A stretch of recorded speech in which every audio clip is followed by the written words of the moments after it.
The morning sun glinted off the glass windows of Terminal 3 at Chicago O'Hare International Airport. Among the sea of travelers rushing to their gates, one man moved with a different kind of purpose. David Cole adjusted his Italian silk tie as he approached gate B27, his leather Oxfords clicking against the polished floor with measured precision. In his hand, he held a golden ticket, not the Willy Wonka kind, but something far more exclusive. The embossed letters VIP caught the light as he walked, a first-class boarding pass that should have guaranteed him entry into a world of comfort and respect. But sometimes, the world doesn't work the way it should. Flight 447 to Los Angeles was already boarding when David arrived. The gate area buzzed with the typical pre-flight energy, business people making last-minute calls, families corralling children, tourists comparing photos on their phones. David stood in the priority lane, patient and composed, watching the flight crew prepare for another routine day in the sky. Or so they thought. The boarding agent, a young woman with perfectly styled blonde hair, barely glanced at David's ticket before waving him through.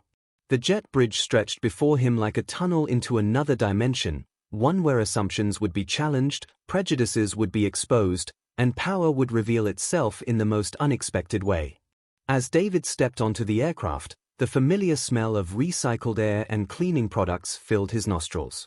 The flight attendant stationed at the entrance, a woman in her 40s with sharp features and an even sharper smile, looked up from her passenger list. Her name tag read Patricia, and her expression shifted almost imperceptibly when she saw David approaching. "Good morning," David said pleasantly, extending his boarding pass. Patricia's eyes scanned the golden ticket, then David's face, then back to the ticket. Something flickered in her expression, doubt, perhaps, or disbelief. She held the ticket up to the light as if checking for counterfeit bills, her manicured nails tapping against the paper. "Sir," she began, her voice carrying that particular tone of condescension wrapped in false politeness, "I think there might be some confusion here." David remained calm, his years of boardroom negotiations having taught him the power of silence. He simply raised an eyebrow, waiting. "First class is for our premium passengers," Patricia continued, her smile never wavering but never reaching her eyes. "Perhaps there's been a booking error? Let me check with the gate agent." The cabin, which moments before had been filled with the sounds of passengers settling in, grew noticeably quieter. Heads turned. Eyes watched. David could feel the weight of their gazes, some curious, some sympathetic, some coldly indifferent. A businessman in row 2 peered over his Wall Street Journal. A woman in designer sunglasses whispered something to her companion. "There's no error," David said evenly. "My ticket is valid." Patricia's smile tightened. "Sir, I'm going to have to ask you to step aside while we sort this out. We can't have you blocking the aisle for our other passengers." The word other hung in the air like a challenge. David noticed how she emphasized it, creating a subtle division, him on one side, everyone else on the other. He'd seen this dance before, in boardrooms and country clubs, in restaurants and hotels. The polite discrimination, the reasonable-sounding exclusion, the death by 1,000 small cuts. But David Cole wasn't just any passenger. Unknown to Patricia, unknown to the pilots preparing for takeoff, unknown to every person on that aircraft, David Cole was the CEO and majority shareholder of Airline International, the parent company that owned this very airline. He'd built his empire from nothing, starting with a small charter service in Detroit and expanding it into a global aviation conglomerate worth billions. And he was on this flight for a very specific reason. 4 months, David's office had been receiving complaints. Letters from passengers describing discriminatory treatment. Emails detailing incidents of racial profiling. Social media posts that painted a troubling picture of systemic bias within his airline's culture. At first, David had trusted his management team to handle it. They'd assured him it was just a few bad apples, isolated incidents that were being addressed through training and policy updates. But David hadn't become a billionaire by taking things at face value. He'd learned long ago that the only way to truly understand a problem was to experience it firsthand. So he'd booked this flight under a pseudonym, dressed down from his usual custom-tailored suits to off-the-rack business wear, and left his entourage of assistants and security behind. He wanted to see his airline through the eyes of an ordinary passenger, specifically, an ordinary black passenger. What he was discovering was breaking his heart. "I'll wait here while you verify my ticket," David said to Patricia, his voice carrying just enough authority to make her pause. "I'm sure it won't take long." Patricia's jaw clenched. She turned to another flight attendant, a younger man with nervous eyes, and whispered something urgently. He glanced at David, then hurried toward the cockpit. Meanwhile, the line of passengers behind David grew longer, their impatience palpable. "This is ridiculous," muttered a man in a baseball cap. "Some people just don't know their place." David heard it. Patricia heard it. Everyone heard it. And no one said anything. 5 minutes passed. 10. The boarding process had ground to a halt, all because one flight attendant couldn't believe that a black man might legitimately belong in first class. David watched Patricia's performance with the detached interest of an anthropologist studying a particularly fascinating species. She bustled about, making a show of checking lists and consulting with colleagues, all while shooting him occasional glances that suggested he should just give up and go away. Finally, the younger flight attendant returned, looking flustered. "The gate agent confirms the booking," he said quietly to Patricia. "Seat 1A. It's valid."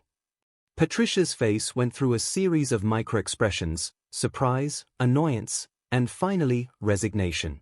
She turned back to David with that same false smile, though now it looked more like a grimace. "Well, it seems everything is in order after all," she said, though her tone suggested she still had her doubts. "However, we've had to make some adjustments to accommodate our platinum members. I'm afraid we'll need to reseat you." "Reseat me?" David asked, genuinely curious about what excuse she'd conjure up. "Yes, you understand, I'm sure. These things happen. We have a lovely seat available in economy class, 34E, middle seat. I'm sure you'll be quite comfortable there." The businessman with the Wall Street Journal actually chuckled. Several passengers shook their heads, but whether in sympathy or agreement, David couldn't tell. What he could tell was that Patricia had made a decision based solely on his appearance, and she was going to stick with it regardless of what his ticket said.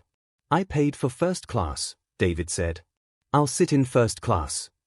Patricia's smile finally disappeared entirely. "Sir, I'm going to have to ask you to comply, or I'll need to call security." Security. The nuclear option. The threat that said without saying, "You don't belong here, and if you insist that you do, we'll remove you by force." David had read about incidents like this, had seen the viral videos of passengers being dragged off planes. But reading about it and experiencing it were two vastly different things.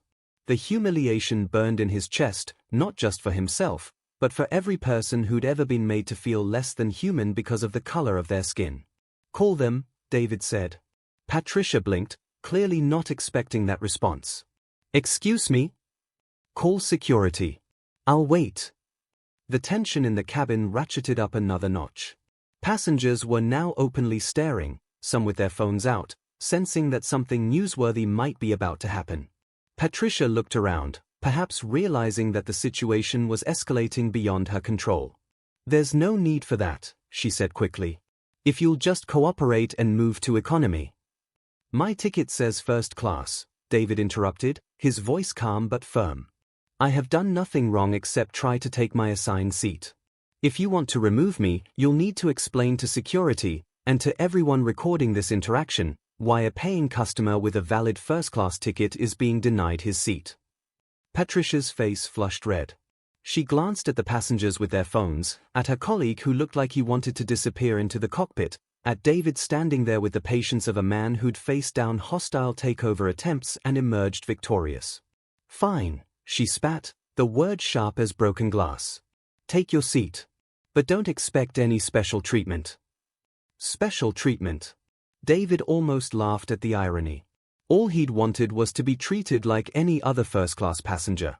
Instead, he'd been singled out, humiliated, and threatened, all because Patricia couldn't reconcile his skin color with his ticket class. David walked to seat 1A, feeling the eyes of the entire cabin upon him. As he stowed his carry-on in the overhead compartment, he heard the whispers starting. "Can you believe that? Some people are so entitled. I would have just moved to economy. He's probably using someone else's ticket." Each comment was a small cut, individually bearable but collectively exhausting. This was what his passengers faced. This was the culture that had somehow taken root in his company. And this was what he was going to change, starting today. As David settled into his seat, Patricia appeared with the pre-flight champagne service. She offered glasses to every first-class passenger except him, moving past his seat as if he were invisible. When the passenger in 1B, an elderly white woman with kind eyes, tried to point out the oversight, Patricia simply said, "Some passengers prefer to wait until after takeoff." David hadn't asked to wait. He hadn't been given a choice. He was being punished for having the audacity to claim his rightful place. The plane pushed back from the gate, and Captain James Morrison's voice crackled over the intercom. "Good morning, folks. This is your captain speaking. We've got clear skies ahead and should have you in Los Angeles right on schedule. Sit back, relax, and enjoy the flight." Standard announcement. Professional. Courteous. But as the flight progressed, David would discover that Captain Morrison had his own opinions about passengers who didn't fit his ideal profile. 20 minutes into the flight, once the seatbelt sign was off, David pressed his call button. The light illuminated above his head, a small beacon requesting service. Patricia walked past it 3 times without acknowledging it. Other passengers pressed their buttons and received immediate attention: fresh drinks, extra pillows, warm towels. But David's light remained on, ignored, a testament to Patricia's passive-aggressive campaign. The businessman in 2A, who'd been watching this unfold, finally spoke up. "Excuse me, miss. I think the gentleman in 1A needs assistance." Patricia turned with exaggerated surprise. "Oh, I didn't notice. How can I help you, sir?" "I'd like some water, please," David said. "Certainly. Although next time, you might try getting my attention more directly. The call button can be easy to miss." It was gaslighting at its finest, making David question whether the problem was his approach rather than her deliberate negligence. He'd seen this tactic in negotiations, the way some people would rewrite reality to suit their narrative. But experiencing it at 30,000 feet, trapped in a metal tube with nowhere to go, gave it a particularly claustrophobic quality. Patricia returned with a plastic cup of water, not the crystal glasses the other first-class passengers had received, but the same cups used in economy. Another small slight, another message: you might be sitting here, but you don't really belong. David sipped his water and opened his laptop, pulling up the quarterly reports for the airline. The numbers were good: profits up, expansion on track, customer satisfaction scores hovering around industry average. But numbers didn't tell the whole story. They didn't capture the dignity stripped away at boarding gates, the humanity denied at 30,000 feet, the dreams deferred because someone decided you didn't look like you belonged. An hour into the flight, turbulence hit. The plane shuddered and dropped, causing several passengers to gasp. The seatbelt sign illuminated, and Captain Morrison's voice came over the intercom. "Ladies and gentlemen, we're experiencing some unexpected turbulence. Please return to your seats and fasten your seatbelts. And for those passengers who might not be familiar with air travel, that means sit down and buckle up. We don't have time for confusion." The comment seemed oddly targeted, especially since everyone was already seated. But then Patricia appeared in the first-class cabin, making a show of checking seatbelts. She stopped at David's seat. "Sir, is your seatbelt fastened?" she asked loudly, as if he might not understand the concept. "Yes," David replied. "Are you sure? Because we need all passengers to follow instructions like everyone else. Safety is our top priority." Like everyone else. The implication was clear: David was somehow different from everyone else, somehow less capable of following basic safety protocols. The elderly woman in 1B shot Patricia a disapproving look, but said nothing. That was how it worked, David realized. Good people saw wrong things happening but stayed silent, choosing comfort over confrontation. The turbulence passed, but the tension in the cabin remained. David continued working, making notes about everything he observed. The way Patricia served meals to every first-class passenger except him, claiming they'd run out of the salmon option he'd requested, despite having seen her serve the same dish to someone who'd boarded after him. The way she accidentally bumped his elbow while passing, causing him to spill coffee on his shirt. The way she loudly discussed with her colleague how some people tried to game the system by dressing up and acting important. Each incident was plausibly deniable. Each could be explained away as a misunderstanding, an oversight, an accident. But together, they formed a pattern of harassment designed to make David feel unwelcome, unwanted, and unworthy of the space he occupied. By the way, if you're finding value in this story about standing up against discrimination and the power of dignity in the face of injustice, make sure you hit that subscribe button so you don't miss more powerful narratives like this one. As the flight continued, David thought about all the complaints that had crossed his desk. The black family denied boarding despite having confirmed reservations. The Hispanic businessman questioned by security because someone thought he looked suspicious. The Asian couple asked to move seats because other passengers were uncomfortable. Each story had been filtered through layers of corporate bureaucracy, sanitized and explained away. But now, experiencing it firsthand, David understood the raw humiliation, the exhausting burden of constantly having to prove your right to exist in spaces others took for granted. 3 hours into the flight, as they flew over the Rocky Mountains, Captain Morrison made another announcement. But this one was different. This one was personal. Ladies and gentlemen, this is your captain. I want to take a moment to address something. We've been dealing with some behavioral issues on this flight, and I want to remind everyone that air travel is a privilege, not a right. Some passengers seem to think they can buy their way into spaces where they don't naturally belong. Let me be clear. Causing disruption or refusing to comply with crew instructions will result in serious consequences upon landing. David hadn't caused any disruption. He hadn't refused any instruction. He'd simply insisted on sitting in the seat he'd paid for. But Captain Morrison had just announced to the entire plane that there was a problem passenger, and given the treatment David had received, everyone would assume it was him. The elderly woman in 1B leaned over. "That's absolutely disgraceful," she whispered. "You've been nothing but patient and polite. I'm going to file a complaint." "Thank you," David said quietly, touched by her support. "But I don't think a complaint will be necessary." She looked puzzled by his response, but David didn't elaborate. Instead, he pulled out his phone and switched it to airplane mode's Wi-Fi calling feature. It was time to make a call. David scrolled through his contacts until he found the number for Marcus Thompson, the Chief Operations Officer of the airline. Marcus picked up on the second ring. "David? I thought you were traveling today." "I am," David said quietly. "Marcus, I need you to do something for me. Flight 447 from Chicago to LA. When we land, I want a full executive inspection team on the tarmac." There was a pause. "Is there a security issue?" "You could say that. There's a serious issue with company culture and customer service that needs immediate attention." "David, what's going on?" "You'll see when we land. Have the team ready. And Marcus? Make sure HR is there too." David ended the call and slipped his phone back into his pocket. The elderly woman was watching him curiously, but he simply smiled and returned to his laptop.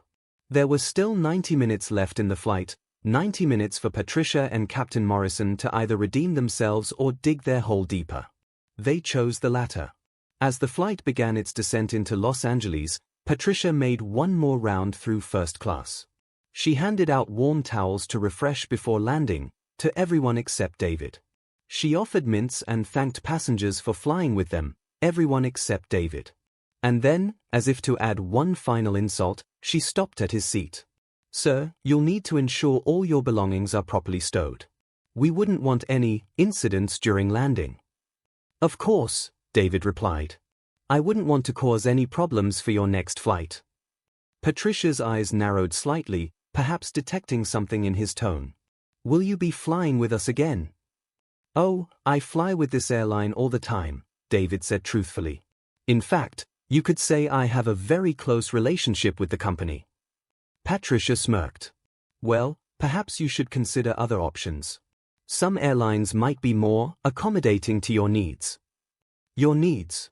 As if wanting to be treated with basic respect was some special need, some unreasonable accommodation. David made another note in his phone. Every word, every slight, every moment of discrimination was being documented. Not for revenge, but for reform.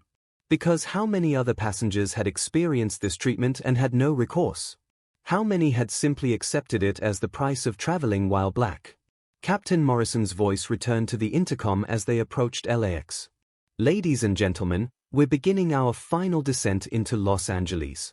On behalf of the entire crew, I want to thank you for your cooperation during this flight. Most of you have been excellent passengers.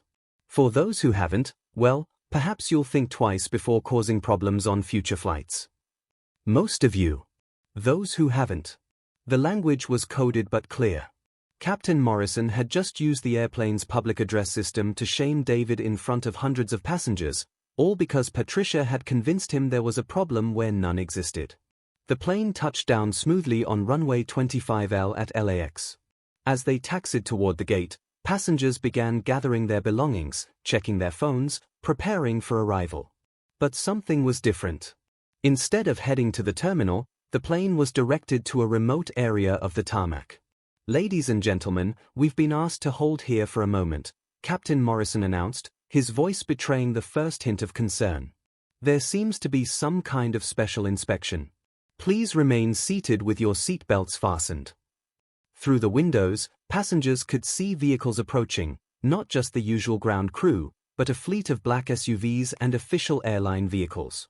Men and women in suits were gathering at the bottom of the air stairs being positioned at the aircraft door. What's going on? Someone asked nervously. Is this about that guy in first class? Another passenger whispered. Patricia appeared in the cabin, her face pale. She exchanged worried looks with the other flight attendants. This wasn't normal protocol. This was something else entirely. The aircraft door opened, and Marcus Thompson himself stepped aboard, followed by the airline's head of HR, the chief of customer service, and several other executives David recognized from boardroom meetings. Patricia's confusion turned to alarm as these clearly important people filled the first-class cabin. We need to speak with the crew, Marcus announced. Captain Morrison, please join us. Morrison emerged from the cockpit, his captain's hat slightly askew, his confidence evaporating as he recognized some of the faces before him. What's this about? I run a tight ship. If there's been a complaint. There has been, Marcus said. He looked around the cabin until his eyes landed on David. Sir, would you mind identifying yourself? David stood slowly, aware that every eye in the cabin was upon him. He straightened his tie, the same tie Patricia had dismissed as trying too hard. He looked at the executives, his employees, though they didn't know it yet. And then he spoke the words that would change everything.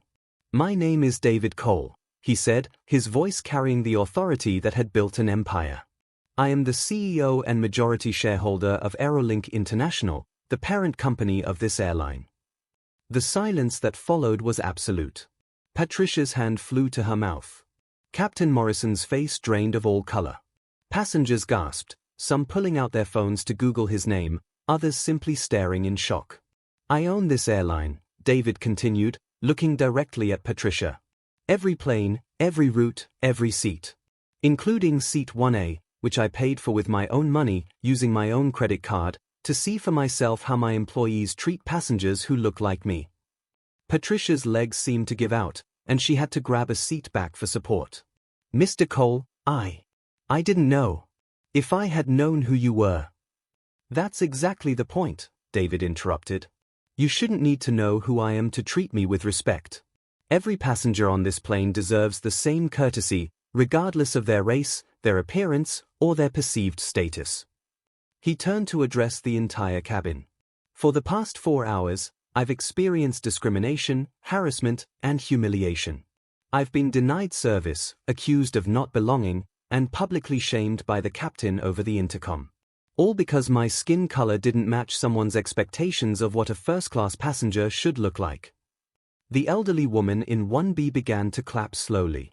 Others joined her, until the cabin filled with applause. But David raised his hand for silence. This isn't about me, he said. This is about every passenger who's ever been made to feel less than human on my airline. This stops now. He turned to Marcus. Patricia is suspended immediately, pending a full investigation. Captain Morrison is relieved of duty. I want a complete review of our hiring practices, our training programs, and our customer service protocols. And I want it on my desk by Monday. Mr. Cole, Captain Morrison started, his voice cracking. I've been flying for 20 years. I didn't mean. You used your position of authority to publicly humiliate a passenger, David said. You created a hostile environment based on racial prejudice. 20 years of experience should have taught you better. It clearly didn't. Morrison removed his captain's wings and handed them to Marcus without another word. Patricia was escorted off the plane by HR, her face a mask of shock and regret. But it wasn't regret for her actions, David suspected. It was regret for getting caught. As the executives dealt with the immediate fallout, David addressed the passengers one more time. I apologize for the inconvenience and for what you've witnessed today. But I hope you understand that this was necessary. Change doesn't happen in boardrooms or through memos. It happens when we confront prejudice directly, when we refuse to accept discrimination as the status quo. He pulled out his phone and opened his Twitter account, which had over 3 million followers. I'm going to share this story with the world. Not to shame individuals, but to spark a conversation about what we accept and what we must change. Every seat on every plane deserves respect. Every passenger, regardless of their appearance, deserves dignity. That's not a radical idea. It's a human right. Within minutes, #every seat deserves respect was trending. News outlets picked up the story. Other passengers on the flight shared their videos and testimonies. The incident that Patricia and Morrison had tried to keep quiet became a global conversation about discrimination in air travel. But David wasn't done. Over the next hour, still on the plane, he conducted an impromptu town hall with the passengers. He listened to their stories, their experiences, their suggestions for improvement. The businessman from 2A admitted he should have spoken up sooner. The woman with designer sunglasses tearfully shared her own story of watching her husband face similar treatment. Even the man in the baseball cap who'd made the comment about knowing one's place apologized, saying he'd never really thought about how his words contributed to the problem. This is how change happens, David told them. Not through grand gestures, but through individual choices. Every time you see discrimination and stay silent, you enable it. Every time you speak up, you chip away at it. I'm asking all of you to be part of the solution.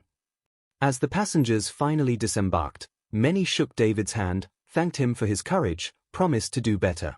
The elderly woman from 1B pressed a handwritten note into his palm. You handled that with more grace than they deserved, it read. But grace is how we rise above. The next day, David held a press conference at Airline's headquarters. He announced a comprehensive diversity and inclusion initiative, including mandatory anti-bias training for all employees, a zero-tolerance policy for discrimination, and a passenger advocate program to ensure complaints were taken seriously and addressed promptly. Yesterday, I experienced what too many of our passengers face every day, he told the assembled media. I'm ashamed that it happened on my airline, but I'm committed to ensuring it never happens again. We're not just changing policies. We're changing culture. And that starts at the top, with me. The video of David's press conference went viral, but more importantly, it sparked action. Other airlines began reviewing their own policies. Passengers started speaking up about discrimination instead of suffering in silence. Patricia and Morrison became cautionary tales in training videos about unconscious bias and the cost of prejudice. But the real victory came 6 months later, when David received a letter from a young black girl named Amora. She'd been on a field trip, flying for the first time, sitting in first class thanks to a scholarship. The flight attendant had treated her like a princess, she wrote. Made her feel special and welcome. Made her believe she belonged wherever her dreams took her. That flight attendant, Amora's letter concluded, told me about a CEO who stood up for people like us. She said every seat deserves respect. Because of that, I felt respected. Thank you for making me feel like I can fly. David framed that letter and hung it in his office, next to his billion-dollar deals and industry awards. Because in the end, changing one little girl's experience of the world was worth more than all the money his airline would ever make. The story of Flight 447 became legend in the aviation industry. It was taught in business schools as a case study in corporate responsibility. It was cited in diversity training programs as an example of the real cost of discrimination. But most importantly, it reminded everyone who heard it that true power isn't about forcing others to respect you. It's about creating a world where respect is given freely, equally, to every human being who walks through the door, or in this case, boards the plane. David continued to fly his airline regularly, sometimes in first class, sometimes in economy, always undercover. He became known as the CEO who walked among his passengers, who experienced his product firsthand, who never forgot that behind every ticket was a human being deserving of dignity. Patricia, after her suspension, underwent extensive counseling and training. She eventually wrote David a letter of apology, a real one, not the corporate-mandated kind. She admitted that she'd grown up with certain prejudices she'd never questioned, that she'd let those prejudices affect her work, and that losing her job had forced her to confront some hard truths about herself. David didn't rehire her, actions have consequences, but he did help her find work with a non-profit focused on racial reconciliation. Sometimes, he reflected, people need to fall before they can rise better. Captain Morrison took early retirement and disappeared from public view. Some said he moved to Montana, others heard he was teaching at a small flight school in Florida. David didn't track him down. Morrison had made his choices, and now he had to live with them. That was justice enough. The airline itself transformed. Within a year, customer satisfaction scores reached an all-time high. Employee diversity increased by 40%. Discrimination complaints dropped to near zero. The company's stock price doubled as consumers rewarded businesses that stood for something more than profit. But the numbers only told part of the story. The real change was in the small moments. The black businessman upgraded without question. The Hispanic family greeted with warm smiles. The Asian couple made to feel welcome and wanted. Every passenger, regardless of race or appearance, treated with the respect they deserved simply for being human. Here's a question for you to consider and share in the comments. Have you ever witnessed discrimination while traveling, and did you speak up? What would you have done if you'd been a passenger on Flight 447? Your experiences and perspectives matter in this conversation about creating a more equitable world. The legacy of that flight extended far beyond aviation. It sparked conversations in boardrooms across America about the importance of leaders experiencing their companies from the customer's perspective. It inspired undercover boss programs that went beyond feel-good television to create real change. It reminded everyone that privilege wasn't just about what you had, but about what you could do with it. David Cole's stand on Flight 447 proved that sometimes, the most powerful thing you can do is refuse to be moved. Not with violence or aggression, but with the quiet dignity of someone who knows their worth and won't let anyone diminish it. He showed that courage isn't the absence of fear or humiliation, it's continuing to stand even when everything in you wants to sit down and disappear. Years later, when asked about that day, David would say it was both the worst and best flight of his life. The worst because it confirmed his fears about the discrimination happening under his watch. The best because it gave him the opportunity to change it, not from a distance, but from within. Power, he would tell audiences at speaking engagements, isn't about making others feel small. It's about lifting others up.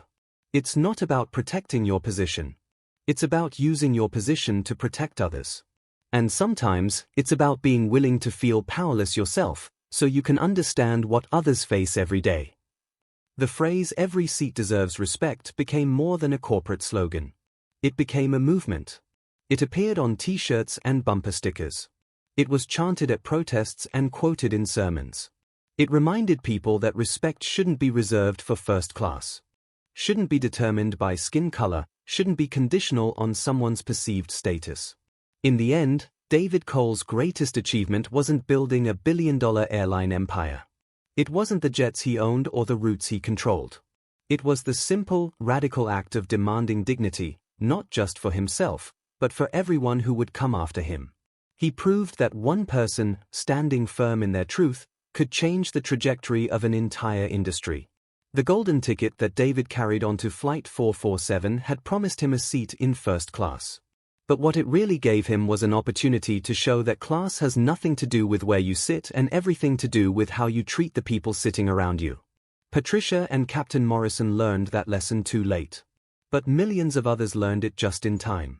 As you go about your day, remember the lesson of Flight 447. Remember that every person you encounter deserves respect, regardless of how they look or where they come from. Remember that silence in the face of discrimination is complicity. And remember that true power, the kind that changes the world, doesn't need to shout. It simply acts. The plane that David Cole boarded that morning in Chicago was the same plane that landed in Los Angeles. But everything else had changed. The culture, the conversation, the consciousness of an entire industry had shifted.